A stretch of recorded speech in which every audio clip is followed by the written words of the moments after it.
For 2021, it's a brand new car and a slightly different format. For Porsche Carrera Cup 2021, it is Carrera Cup North America for the first time in the history of Porsche racing on this continent. Still sanctioned by IMSA and presented by Visit Cayman Islands. We have 5 races left of this opening season. 17 corners and 3.25 miles, and a little bit more is the challenge that awaits our drivers. 28 cars we're expecting on the track, and the vast majority of them are the new for 2021 992 Cup cars. Action areas at turn 1, into the old Oak Tree turn at turns 11 and 12, into the top of the roller coaster at turn 17, and potentially at turn 17, if you get it wrong, well, you will get some action there because you'll disappear off so far. You'll need to show your pass to get back into the circuit. It's a beautifully poised championship at the moment, and I'm delighted to say that joining me in the broadcast centre is Jeremy Shaw. A championship, Jeremy, that I have to say I wasn't sure about going to a full pro setup at the top of the championship, but it's worked exceptionally well. It's attracted new, young pro drivers on a career path, and we've got 3 or 4 of them, actually more than that, but certainly 3 or 4 who are still in with a championship chance at the top of the field, and in particular Parker Thompson and the 2 Kelly Moss Road and race drivers, Kai van Berlo and Sebastian Priaulx. It's been brilliant so far, and possibly the best is yet to come. I think you're absolutely right, John. Yes, Kai van Berlo, he's won 5 races to the 3 of Sebastian Priaulx, but Priaulx, as a result of having the 5 points for pole position on 7 occasions prior to this weekend to the just 1 of Kai van Berlo, means that Sebastian Priaulx comes into this penultimate weekend of the season with a 44-point advantage over his teammate in the championship. Parker Thompson, he's only another dozen or so points behind in 3rd position. It's really down to those 2 Kelly Moss guys. And the qualifying was held in wet conditions this morning. It looks like it's going to be dry for the race. Well, let's have a look at how they will line up. Jeremy Shaw will take a deep breath before he goes through this grid of cars. 3 classes of cars, the 991s, and 2 separate classes of 992 Cup cars that are separated by the drivers. Jeremy, how will they line up for this 45-minute race? Yeah, with 28 cars, you say the 5 991 cars, remaining 23 are all 992s, of which 13 of them, a baker's dozen, are pro contenders. Starting at the back, then are a couple, actually 3 991 cars. Grady Willingham in car number 21, alongside Craig Conway in car number 97. On the 26th position, Joe Still in car number 8. The last of the Pro-Am 992s is Bill Smith in car number 42. Row 12, Vernon McClure in car number 12, alongside Jeff Myshak in car number 29. Thomas Collingwood in car number 69, and Steve Dunn making his debut this weekend will share row 11 in car number 16. Connor Flynn, number 95, in the 20th position, alongside John Goetz in car number 57. Row 9, Tim Pappas in car number 54, alongside the 991 pole sitter for the 5th time this season is the points leader for Goldcrest Motorsports. In car number 55 is Matt Holcomb. 8th row of the grid, Kurt Swearingen in car number 17, alongside Hutton McKenna in car number 88. Row 7, Sean McAllister in car number 2, alongside Efren Castro in number 65. He is one of the Pro-Am contenders. Next ahead of him on the grid in 12th is the points leader in Pro-Am, car number 99 for I'd Fly Kelly Moss, is Alan Metney.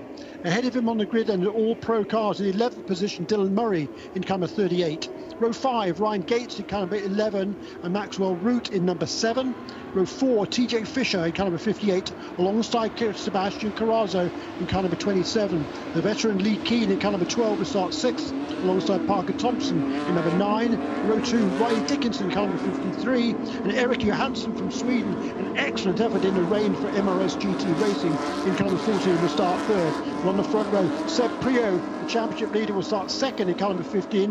And on the pole position, the young Dutchman for Kelly Moss Road and Race car number 3 is Kai van Berlo.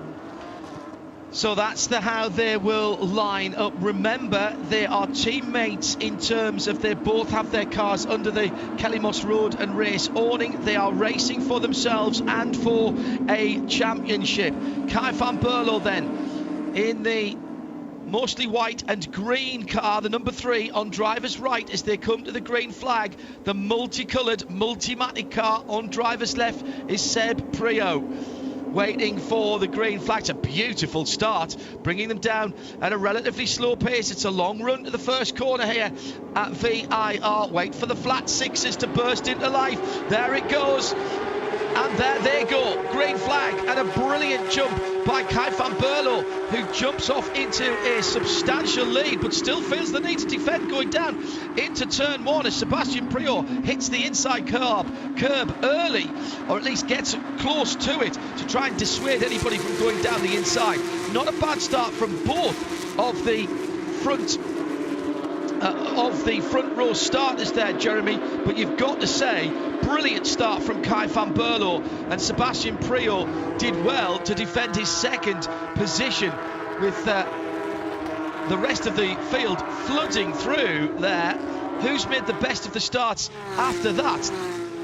Yeah, Riley Dickinson in third position. Yes. Eric Johansson got shuffled down a little bit, but a great start from Lee Keane in car number 12 for the 311 RS Motorsport team, making up a couple of positions on that opening corner.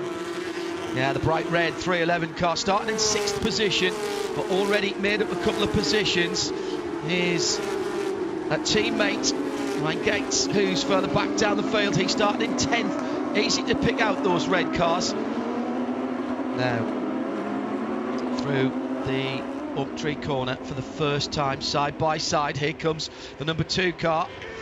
Efren Castro having a look down the inside of the GT Silver iFly. Alan Metney, number 99. Side by side action, both of those cars in the Pro-Am category. That's for the lead in Pro-Am at the top of the hill at the roller coaster. Who's the last of the late breakers? Well, it was Metney, but he didn't quite keep hold of the position there. Maybe he might have been better to back off and fight another day, but he's lost at least that little skirmish there, Jeremy, but no harm, no foul, and they continue with their battle. Yeah, but that was actually Sean McAllister in car number 2. It was, yes. That was making that position on Alan Metney. So Metney still leads in the Pro-Am, I think, over Efren Castro, and Sean McAllister, who made a relatively poor start trying to make up for it, and checked Metney out of the way. Tell you what, yesterday in the first practice session, Alan Metney, the Pro-Am driver, was a remarkable 5th fastest. Unfortunately, he slipped down a bit in the wet in qualifying, started only 12th, but he is fast in car number 99. Yeah, looking at the wrong part of the timing screen there. My apologies. Johansson then, the 14, Keane, the 12. That's the silver and stars and stripes car and the bright red car. Those 311 RS, they have made life relatively easy for us. Very nice bright red, almost Porsche Guards red, a little bit darker than that, but not quite as dark as Carmine red as a Porsche colour. Sitting in behind them, the rest of the field flowed through. I'm trying to pick up where Parker Thompson was. Was that Parker in behind Lee Keane? There, I think it was. It was indeed the Shell car, the JDX Racing number 2 car that came into contact with the iFly 99. Goes through. So a nice move by Sean McAllister, who moves up to the outside of the top 10 and will want to go forward from there, and has already made a bit of a gap. Note the new rear aerofoil mounts at the back of these cars. The swan neck lifted straight from the Le Mans and the IMSA racing cars, owing an awful lot of their aero to what's been learned with the previous model of the Le Mans cars, but this is an all-new body shell, remember, for the 992 this year. The flat 6 4-litre engine remains, but everything else is new, including, exactly from the road car, double wishbone front suspension. All the cars are wide body as well, of course, for the street cars and the racing cars. They look absolutely fantastic. Looks like Bill Smith's got in a little bit of trouble in the bright orange at number 42 Pro-Am car. further back down the field, but he's managed to keep that pointing in the right direction. Just behind him is Vernon McClure for TPC Racing in another one of the GT Silver cars, and behind that, is that one of the MRS GT cars? I think it is, as they come through turn 5 this time around. Number 16, yes it is. That is the 16 car that is chasing them around. So Jeremy, oh, a little bit of a bonnet flap from Bill Smith there. Hopefully that's not going to be a problem. Yes. Steve Dunn sitting in behind Bill Smith in that other silver car. And Steve Dunn making his debut in the championship this weekend. He did a couple of Lamborghini races a few years ago, and then made one start in the, I think it was the Rolex 24 he did as well. So he's got not a lot of experience, but he's making certainly his debut this weekend in the second of the MRS GT cars. So just to underline the fact that the pro drivers are rated pro because of their age and their experience. Remember, we used to have the old Masters category in the previous iteration of this before we went to Carrera Cup. That's the second class is Pro Am, and they are all in the 992. The 991 category is a different iteration of car. There's a bit of bump and grind going on, and Lee King getting involved there in that number 12 with Johansson, and here comes the number 9 of Parker Thompson. Parker not qualifying where he wanted to be, and he's gone through. That was a nice move, wasn't it, from Parker Thompson there, taking full advantage of that. Yeah, really good move by him. As you say, he qualified. This is his first time here. It's got a few drivers' first time here. Certainly not the case for Lee Keane, who's won here before in ALMS competition. So we'll look at see what happened. There's a bit of a bump on the rear there from the 12 to number 9, and in turn number 14, I think, at turn 4. But they all stay in just about the same position. Yeah.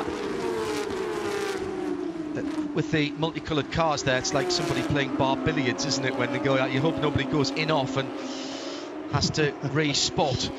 They are fighting away, though.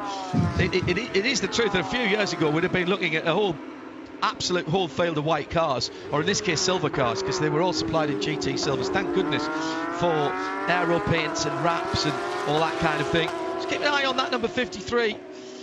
That's Riley Dickinson, another one of the junior drivers. Top 3 are junior drivers. Kai van Berlo, Seb Prio, Riley Dickinson. Parker Thompson's next up for the juniors, and then Sebastian Carrazzo, Maxwell Root in 9th, and Dylan Murray in 10th position.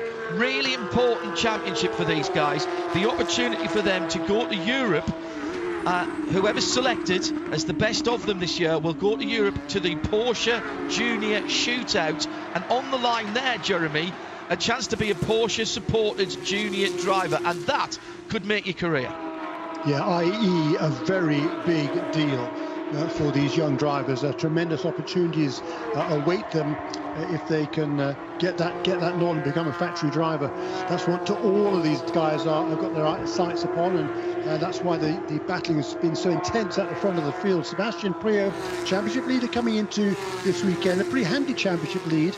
But with that 5 extra points for Kai van Berlo for that pole position, that's already eaten away at that deficit a little bit. And if you can hold on to win this race for van Berlo, there's another 5 points. You get 25 points for a win, 20 for second place, 17 for third. 36 minutes still to go. This is one of, in fact, I think it is the longest, actually, of Porsche Carrera Cups around the world in terms of the length of the races. 45 minutes. It is about as far as these cars can go on a tank of racing fuel, but what it does do is sets these drivers up perfectly for what they expect to be doing in the next part of their careers, which is probably multi-class racing Grand Touring cars, and basically going through a tank of fuel, a stint of fuel, and managing the tyre wear through that. Full of fuel at the beginning, you have to treat the Michelin tyres relatively gently and bring them up. If you charge at them, the tyres are great, but if you abuse them, of course, they won't be your friend later on in the race. And we've seen that happen, particularly here, actually, down through the years. Michelin on board this year for the first time. Another reason that the young drivers have a really good shot at that Porsche contract, because pretty much everywhere else and all the other young drivers that will be coming to the shootout will be racing on Michelin tyres around the world. And Porsche Carrera Cup North America, presented by Visit Cayman Islands, one of just 5 Porsche series across the world to have the new car. Real honour again for the North American series to be picked. It's not the first time it's had the new car. So Super Cup goes along with Formula 1. Of course, they've got the new car this year, along with Porsche Carrera Cup Asia, Benelux, Germany, Deutschland, and here. Those are your 5.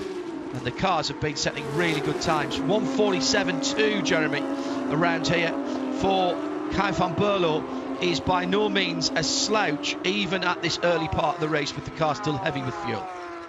Yeah, very true. And last time around, actually, said Priya just a little bit quicker than Kai van Berlo, maybe almost 0.2 of a second.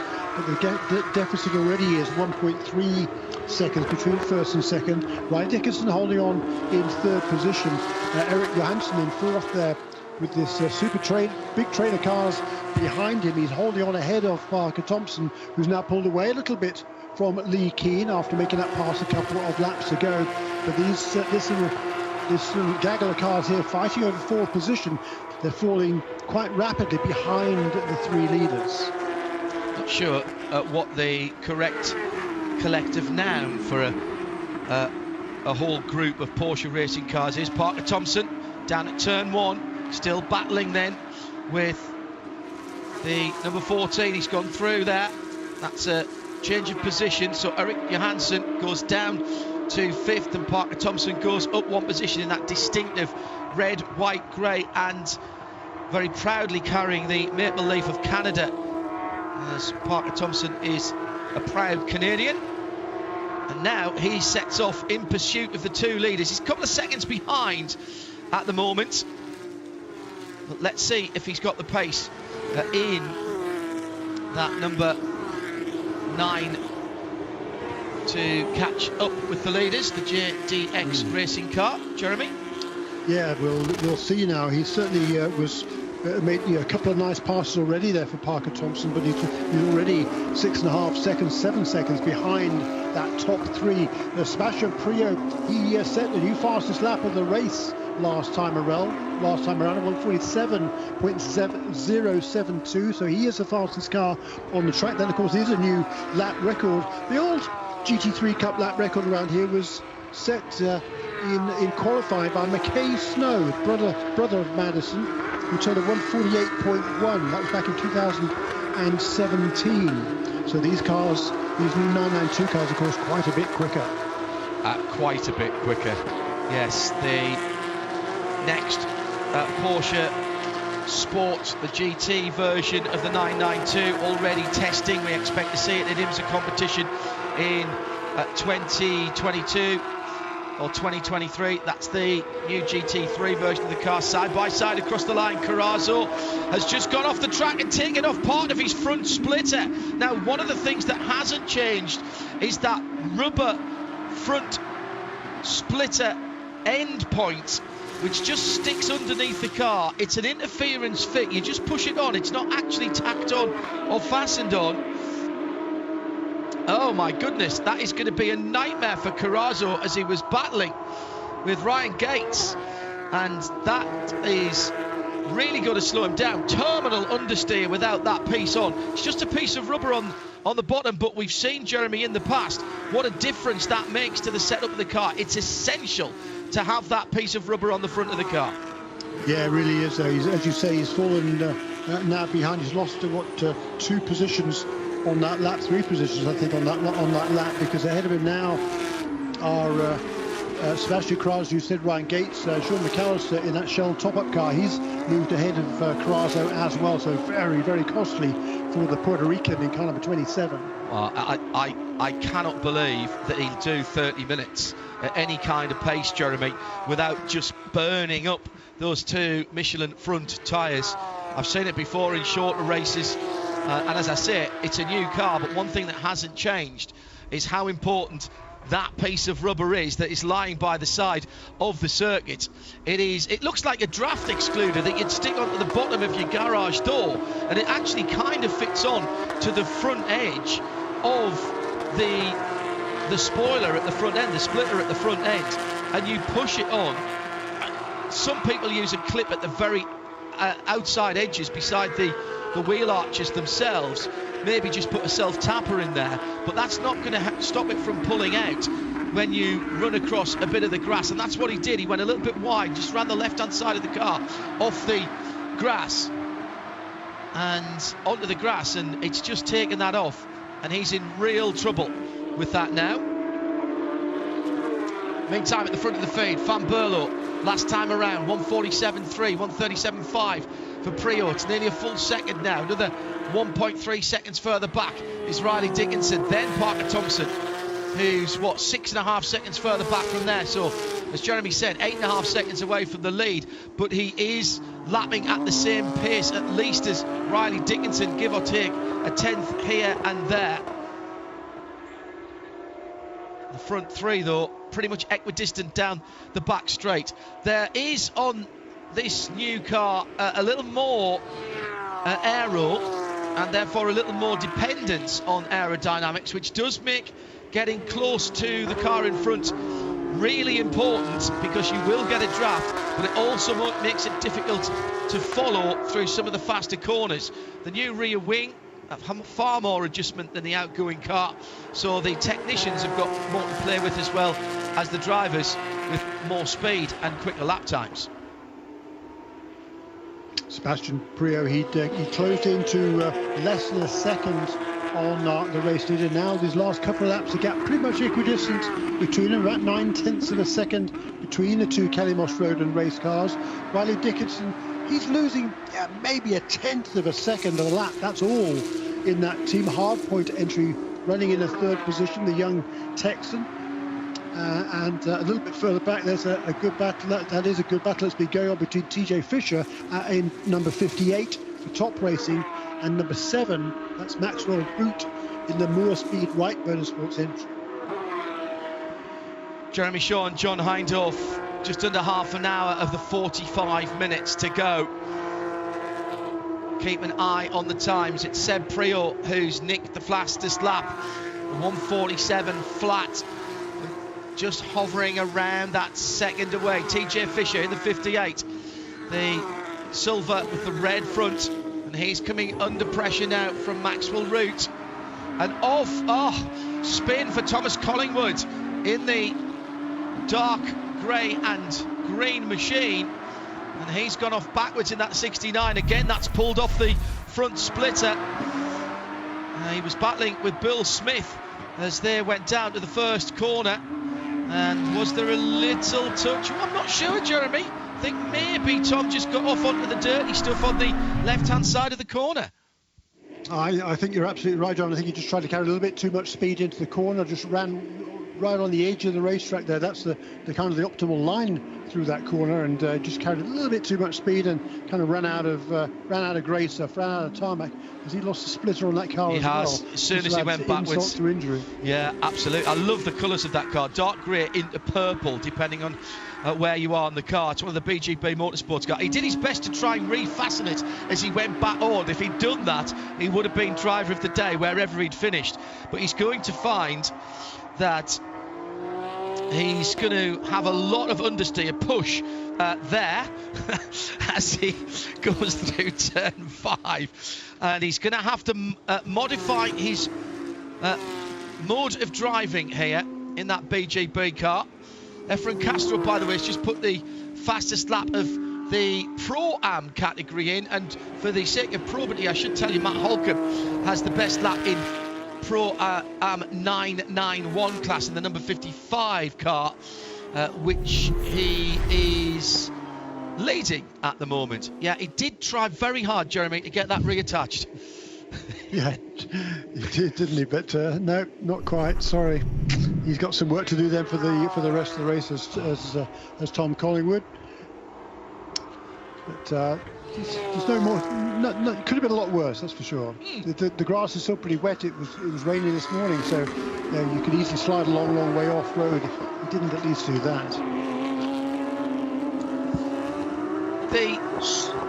I was going to say that Tom was having a decent run. It was nice to see the BGB car up there, because they turn out, like everybody in this paddock, they turn out a very good car. It is a feature of this championship that even though we've reset with a new car this year, no one's really found a big advantage, and it has been very close right throughout the field, and it's been great racing. And next year, I'm told from Porsche Motorsports North America, and the outgoing boss Daniel Ambruster, whose brainchild this was and whose pressure made Weissach Porsche Motorsport fire 20 odd cars in this year, 40 cars, a new set of 40 cars next year. More action at turn 1, Jeremy?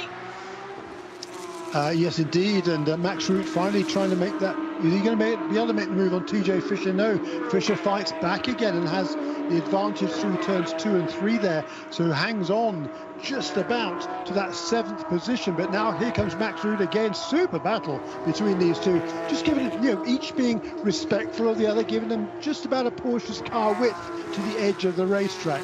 Exactly what you need. Absolutely exactly what you need. And we've seen this, generally speaking, down through the years.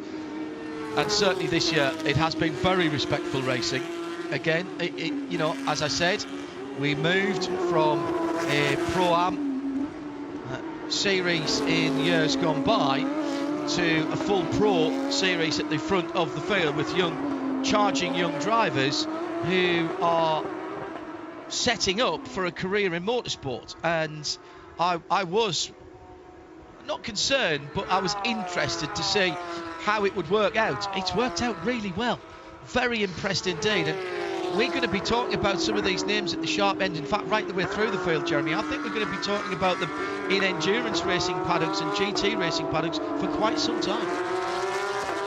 Right with you on that one. There are some very talented drivers in this championship, and it's as you said, it just attracted a lot of very talented youngsters, and it's fun to watch. It's good, as you say, it's going to be fun to watch them move up the racing ladder after here as well. Sebastian Priaulx, he already made a bit of a name for himself over here, had some success with Multimatic in the Michelin Pilot Challenge Series, and for Kai van Berlo, he's been racing all sorts of different cars around the world, but he saw this as a great opportunity. He's also studying at business administration at Miami University as well in Florida, so he's full in here on the US racing. Is Kai van Berlo, our race leader. He's just extended his lead again just a little bit on his last lap or so. Had a little incident with Joe Still in the number 8 car last time around, and had to make some avoiding action. Joe was flashing his right-hand indicator and to let Kai know which way he was going to stay on the track, which was very courteous, but there's no doubt that cost him a wee bit of time. That said, he's still got a handy lead over Seb Priaulx with exactly half the race gone now, Jeremy. Yeah, even with that kind of mystery there, it's still a couple of seconds. He's extended it to a couple of seconds, in fact, now over Seb Priaulx. And Riley Dickinson is closing a little bit as well. He'd fallen in car number 53, he'd fallen about a bit over a second and a half behind Priaulx. It's a lot less than that now as they plunge down the hill toward Hogpen on their 13th lap. Dickinson in the Porsche Works coloured car.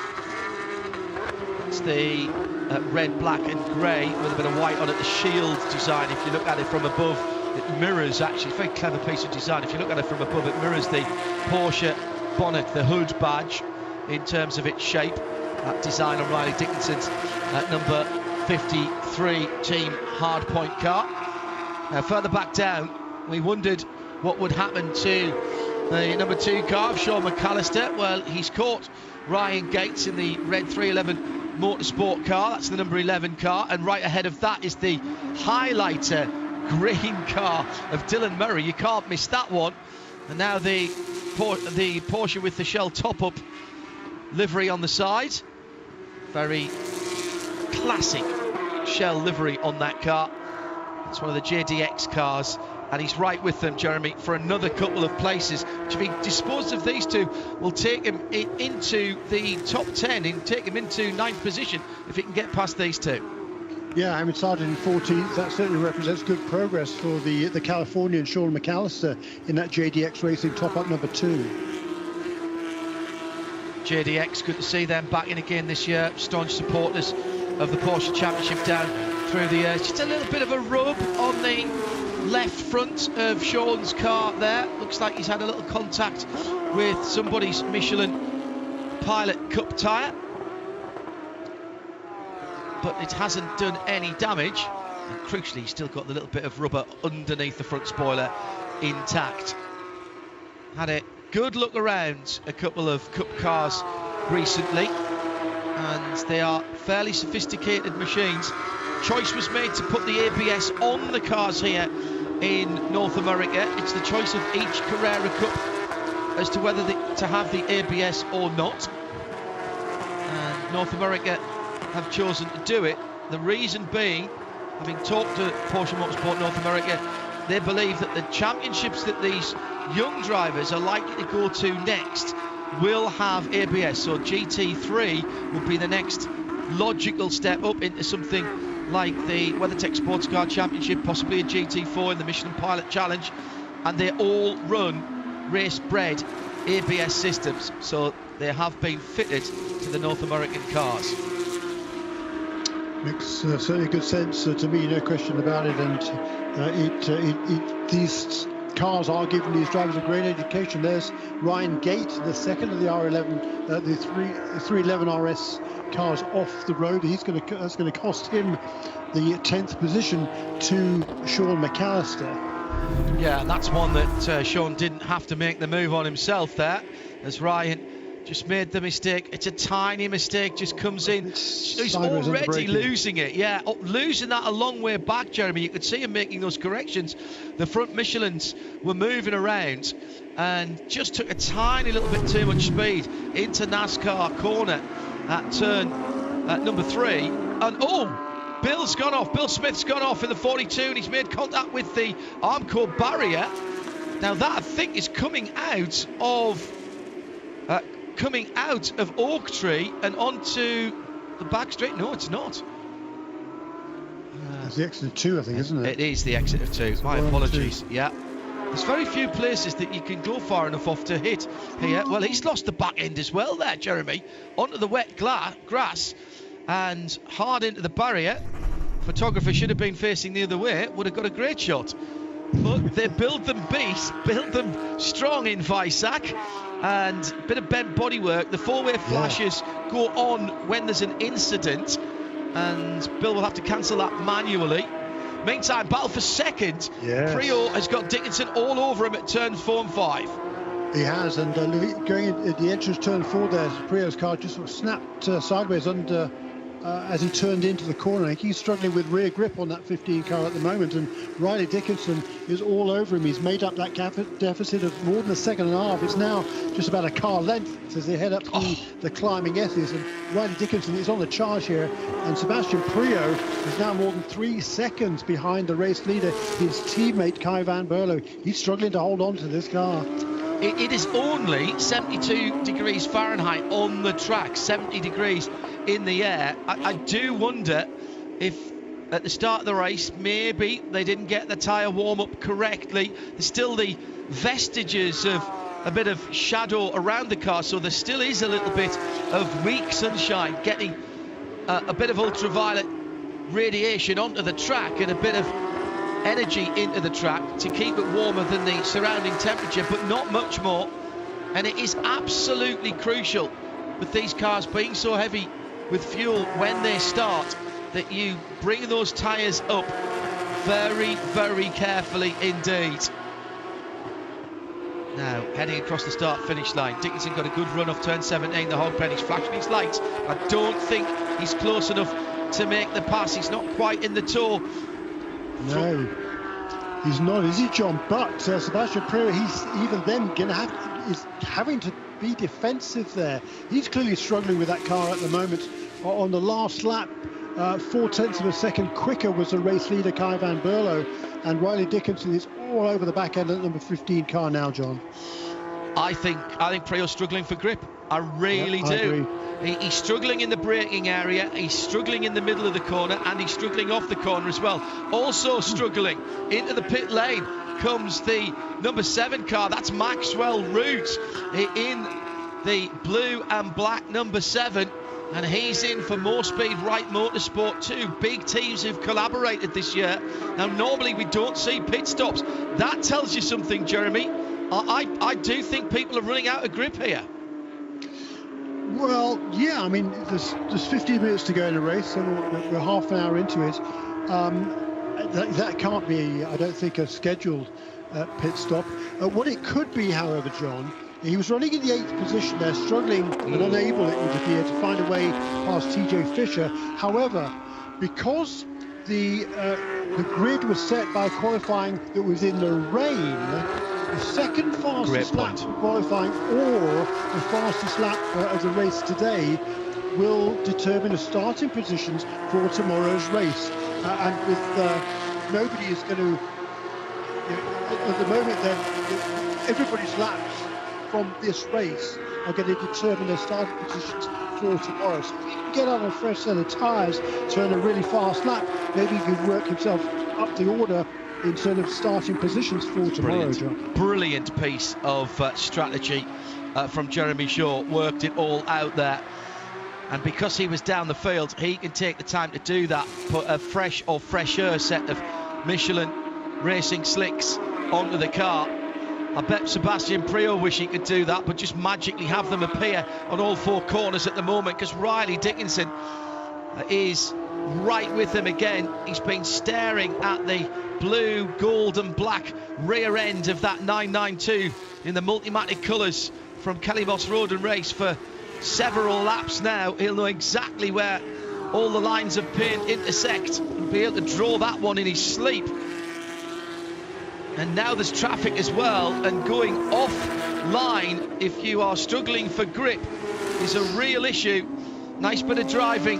Who was that they dived past there? I'm not entirely certain they went past so quickly. Might have been.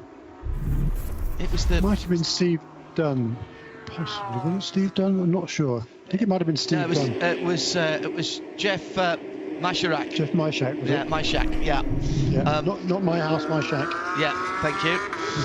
That's how I'll remember it forevermore. But look, Sebastian Prio, he's really having to be super defensive, isn't he? He's got his work cut out if he's going to keep Riley Dickinson behind him for another 12.5 minutes in this race. I mean, it would be extraordinary if he did.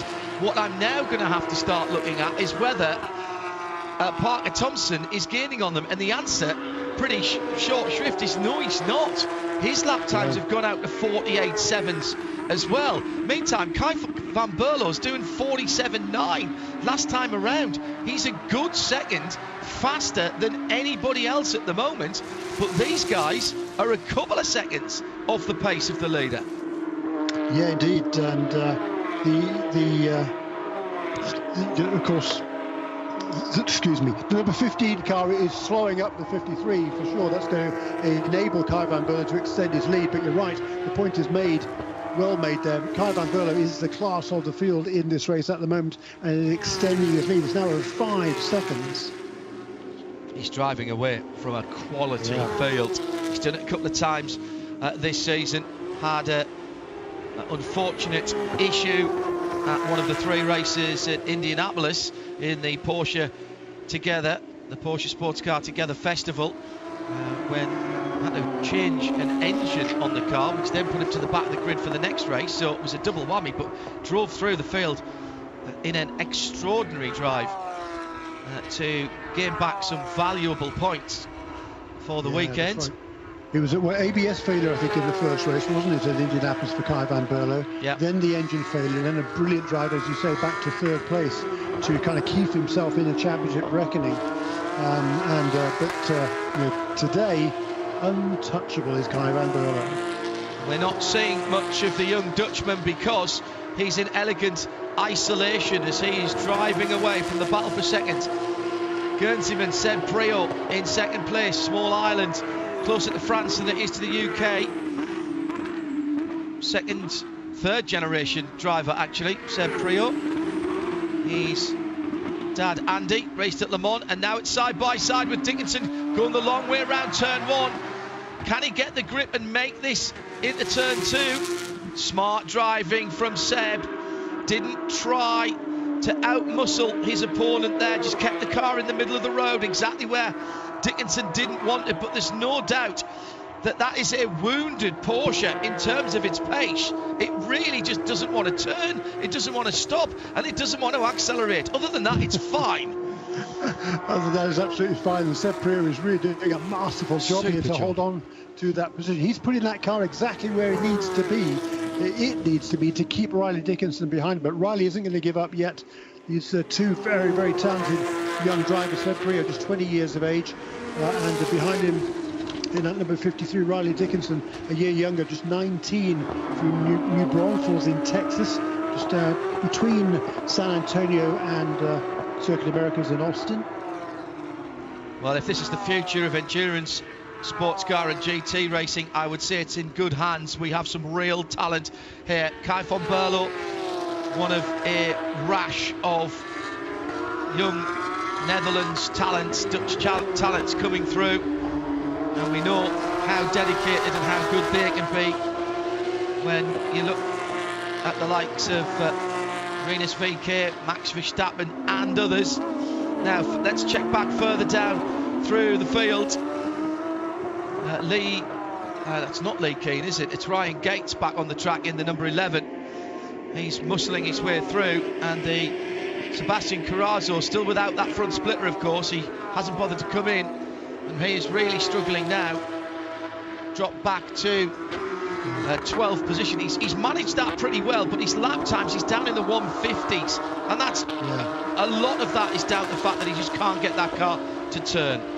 Yeah, absolutely right, and there's Joe still having a bit of a moment there. But what Carrazzo is doing is he's maintaining position ahead of Efren Castro. That's bad news for Castro, because ahead of both of them is Alan Metni, who leads the Pro-Am class. Efren Castro is in second position, and he's unable at this stage to get past Carrazzo. He needs to get past Carrazzo if he's going to track down Alan Metni for the Pro-Am lead. Metni currently number 99 in the 11th position overall.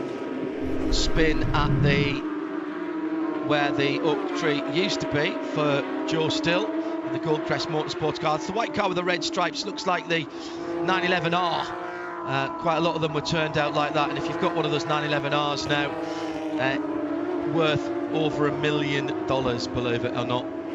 Extraordinary, the investment potential for those cars. I say just go out and drive them. Battle for second to the top of the roller coaster. Do you know what? Whatever happens here with Sebastian Priaulx, Jeremy, he's not going to win this race. He might not even be second. But if he holds on to a podium position here, and if he does hold on the session, I've got to say this has got to be one of the best drives I've seen by Seb in a very long time. We're used to seeing attacking. I've not seen this side of him before. He's being absolutely fair and respectful, and he's doing exactly what he needs to do to hold on to that second position. That's exactly right, and last time around the pace was actually fairly good compared to the overall race leader, but again he's getting defensive there going into turn one. He knows where Dickinson is faster, he knows where he needs to put that Multimatic car number 15 in order to give no opportunity for Riley Dickinson to look for a way past. Just 6.5 minutes to go, and ahead of them is just trying to see if they're going to catch any traffic. Meanwhile, Carrazzo in trouble again with Efren Castro, who is desperate to get through, and so desperate he lunges down the inside at turn one with a super late braking manoeuvre and couldn't get it stopped at the apex. Joe Still staying out of the way in the Goldcrest red and white number 8 car. It's one of the 991 cars, completely different shape of car. Slow moving car. That's Max Roos. Isn't it? So now. So what he's going out to do is get that fast lap that Jeremy was talking about, and to do that he needs a bit of space on the track, I'm guessing, Jeremy. Yeah, his best lap so far is a 47.5, which I think we've probably put him about second row, maybe fifth. Yeah, fifth, I think. 47.0. Seb Priaulx is the fastest, has set the fastest lap of this race at 47.072. Kai van Berlo also 47.2, as is Riley Dickinson, but Van Berlo fractionally ahead. 47.5 for Parker Thompson and Dylan Murray. For Max Root. Yeah, I'm for Dylan Murray. That's 48.5. My apologies. 48.5, yeah. But at the moment, Max Root is 47.558 to 47.506 for Parker Thompson. Very tight indeed. Parker Thompson 7 seconds back from Riley Dickinson, 13 seconds away from the lead. Seb Priaulx 5 seconds away from the lead. I think it's fair to say that Kai van Berlo has just eased his pace a little bit. He's got traffic to deal with as well, but there's no need for him to push. Coming up on the Mystery Machine car now, this battle for second position. And Castro and Carrasco at it again. Round the outside this time by Efren Castro. Sort of gets it done, but needs to get the push off the corner and throw it up the inside at turn 3. He's still there, he's trying. Late on the brake, should get it done here, does get it done here. Carrasco laying rear tyre rubber down as well as scrubbing off the front at the same time. Had a complete drift going on there. And the rear guard action from Carrasco ends, he drops back another position. But what that has done is allowed Alan Metni about a 4.5 second lead in the Pro-Am category of 992. Still leading 991, 20th position overall. Matt Holcomb in the number 55. Matt's for Goldcrest Motorsport. Yeah, and he's about 3 seconds ahead of young Conor Flynn in the Irish Mike's race. He kind of 95 is running second in 991. The gap was down to about a second a few laps ago, but Holcomb, the championship leader in 991, has extended it just a little bit. As once again now into turn 1, that defending that inside line, Sebastian Priaulx, absolutely no way through there for Riley Dickinson. I fancy he's going to try and have a go between 3 and 4 because Seb really struggles to get turned in and then stay on the track. He's still taking decent speed. He did have a little nibble down there, but he wasn't quite close enough. That is one of the places I think that Riley's got half a chance. But he's going to have to be a lot closer and a lot further alongside if he's not going to get a penalty. Because it is... after making the pass, Efren Castro has gone off onto the grass in his... he was trying to chase down Alan Metni for the Pro-Am 992 lead, and Carrasco's gone back through again. He's got to start all over again. Just looked like he lost it on his own. Coming down the hill to the hog pen. So easy to get out of rhythm down from the roller coaster. Four-way flashes going again. I have no clue how the car knows that you're in trouble, but it does. Far too clever. Yeah, and as a result of that incident there for Castro, he's now into the grips of Kurt Swerling, who's right behind him.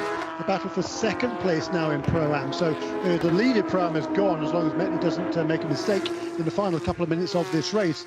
But the battle is on for second place with Castro in car number 65, just ahead of number 17 car of Kurt Swearingen. Yeah, and Hutton McKenna got through as well. That's a pro car, but that's another car that's got by Efren Castro, so he will be cursing his luck there. All right, Dickinson has another look to the outside. Well, it's not pretty, but it's very good driving, and there's nothing wrong with that in my book. Second place, extra points. That's what Sebastian Priaulx is thinking about. This is a championship drive here. That's the head, that's the hat that he's wearing at the moment. I'm trying to make the best of a car that doesn't want to do what I want it to do. It's not a winning car today. It's probably, in all fairness, Jeremy, not a second place car today. So if he gets second place points, he's actually, I think he's up on the deal. Yeah, absolutely right. And you're going to minimise the points loss to his teammate and second place in the championship, Kai van Berlo. He has got the fastest lap of the race, though, has said Priaulx. That will guarantee him pole position and 5 more points for tomorrow if he can hold on to it. Yeah, very important. Just checking to see if Max Root's done any faster times. No, the 47.456 still is fast. He slowed off to a 2 minutes last time around, undoubtedly to cool down the temperatures on the tyres and give it another go. However, at the front of the field, the gap is now 6 seconds. 23 seconds still to go. This will go on for another 3¼ miles, I think. The checkered flag will not be out this time. Here comes Kai van Berlo. He's going to go across the line with about 4 seconds to go. There he goes. The white flag is in the air. 3.27 miles of Virginia International Raceway. If he wanted to slow down a little bit and watch what was going on behind, he'd be terribly entertained, I'll tell you that. Because this is last chance corral for the 53 for Riley Dickinson in the team hardpoint car behind the Multimatic, supported and liveried number 15 Kelly Moss road and race machine. These two young chargers, again a little look down the inside at turn 4. Dickinson has tried, has he played all of his cards, Jeremy? Is there one still up his sleeve? Maybe into the second part of the oak tree. Can he drag it back and get alongside there? Or would it be at the top of the hill at the roller coaster? Yeah, I mean, I don't think he's quite close enough heading up through the climbing S's here to have a lunge at oak tree. Yeah, I think if he was going to make a lunge, I think you're right. I think turn 4 was a place. Tries round the outside into 11. He's got to tough it out now, but he's got the grip. I think he's got better grip, but he's gone wide. Fair play to Priaulx. Priaulx didn't run him off the track there. That's very, very fair racing from both of these young lads. I'd literally if I had a hat on, I would take it off and wave it in their general direction, as I would for the man at the front of the field, because Kai van Berlo from pole position has not put a Michelin tired wheel wrong, and the 45 minutes plus another minute and 48 seconds has elapsed, and after 26 laps he will take the first of 2 races at VIR for the 2021 Porsche Carrera Cup North America, presented by Visit Cayman Islands. Exemplary drive, and now we wait 6 seconds and it will be Priaulx. Where? Oh, there he is. Dickinson's there. Drags past, but too late. Just for a moment there, I thought that was another car, but it will be Priaulx in second to make it a 1-2 for Kelly Moss Road and Race. Team Hardpoint in third. Parker Thompson will come through in fourth ahead of Eric Johansson for the MRS GT racing car, and the top 6 is 311 RS Motorsports Lee Key. Alan Metney has had a relatively clear run as well, once he cleared a couple of cars, and he's going to get he's just outside the top 10 actually, in 11th position, and he'll take Pro-Am in the GT Silver iFly car for iFly Kelly Moss Racing. And as far as the Pro-Am 991, Matt Holcomb's already crossed the line actually for Goldcrest Motorsport in the number 55, ahead of the Irish Mike's Racing number 95 car, in second position for Connor Flynn, the man from Jacksonville, Florida. So the mystery machine has come good again. He can give himself a Scooby snack when he pulls back in to the pit lane for Matt Holcomb. What do you say about Kai van Berlo that we haven't already said in the early part of this season, Jeremy? That was, I mean, was that as close to perfect as we've seen? He didn't have to race anybody because, frankly, he was that good. He was a brilliant start. He was 1.3 seconds clear at the end of the first lap. The gap came down to less than a second at one stage, about 7 or 8 laps into the race, when Seb Priaulx set the fastest lap of the race. But Kai van Berlo remained unflustered, pulled away, win number 6 on the season for Kai van Berlo. He will still trail in the championship to Sebastian Priaulx, who's run only 3 times this season, but it was an absolutely perfect drive, as you suggest. Great drive wonderful win for Kai van Berlo, the 20-year-old from Veghel in the Netherlands.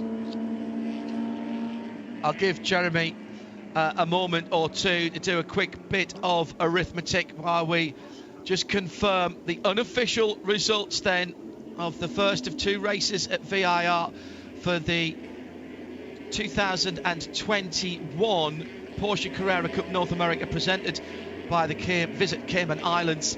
Kai van Berlo, 7.5 seconds at the end from Seb Prior, his Kelly Moss Road and Race teammate, and Riley Dickinson will stand on the third step of the podium. Great battle. Top four made up by Parker Thompson, all four of those Porsche North America Junior drivers. Unofficial points with Jeremy Shaw. 256 for Seb Brio, 222 for Kai van Berlo, so a 34-point margin heading into tomorrow's race. In the other championships, Alan Metney with a win will extend his championship lead, also in 991, ditto for Matt Holcomb. Well, that has left me breathless and has once again provided great entertainment. 45 minutes that seem to go over like 45 seconds. And the good news is we'll do it all again tomorrow for race 2 here. And that will leave only 3 races left after that, all at Michelin Raceway Road, Atlanta. Jeremy Shaw was alongside me, John Hindhaugh. Thanks to our hard-working crew at Trackside and in Charlotte. We'll see you for more Porsche racing from VIR tomorrow. Bye-bye.